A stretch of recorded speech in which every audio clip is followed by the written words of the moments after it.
ಮೊದಲಿಗೆ 2 ಈರುಳ್ಳಿ, 2 ಟೊಮ್ಯಾಟೊ, ಅರ್ಧ ಶುಂಠಿ ಮತ್ತು 1 ಕಾಯಿ ಕೊಬ್ಬರಿಯನ್ನು ಬಿಡಿಸಿ ಚಿಕ್ಕ ಚಿಕ್ಕದಾಗಿ ಕಟ್ ಮಾಡಿ ಇಟ್ಟುಕೊಳ್ಳಿ.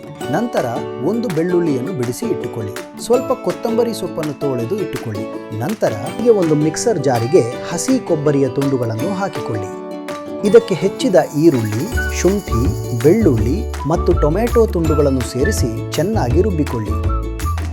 ಈ ಮಿಶ್ರಣಕ್ಕೆ ಒಣಮೆಣಸಿನಕಾಯಿ ಮತ್ತು ತಾಜಾ ಕೊತ್ತಂಬರಿ ಸೊಪ್ಪನ್ನು ಸೇರಿಸಿ ಮತ್ತೊಮ್ಮೆ ನುಣ್ಣಗೆ ರುಬ್ಬಿಕೊಳ್ಳಿ.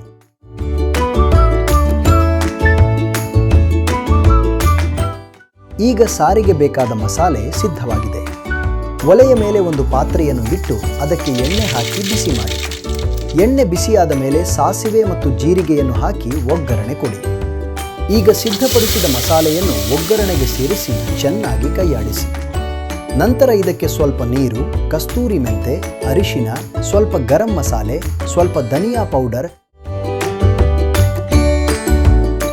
ಮತ್ತು ಅಲ್ಪ ಪ್ರಮಾಣದಲ್ಲಿ ಇಂಗನ್ನು, ಉಪ್ಪು ಸೇರಿಸಿ.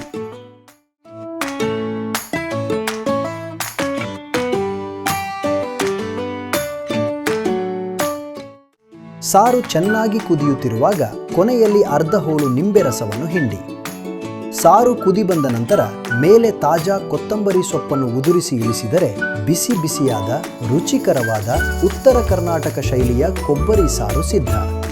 ಇದನ್ನು ಅನ್ನ ಅಥವಾ ಚಪಾತಿ ಜೊತೆಗೆ ಸವಿಯಲು ತುಂಬಾ ಚೆನ್ನಾಗಿರುತ್ತದೆ. ಈ ವಿಡಿಯೋ ನಿಮಗೆ ಇಷ್ಟವಾಗಿದ್ದರೆ ನಮ್ಮ ಚಾನಲ್ ಅನ್ನು ಸಬ್ಸ್ಕ್ರೈಬ್ ಮಾಡುವುದನ್ನು ಮರೆಯಬೇಡಿ. ಧನ್ಯವಾದಗಳು.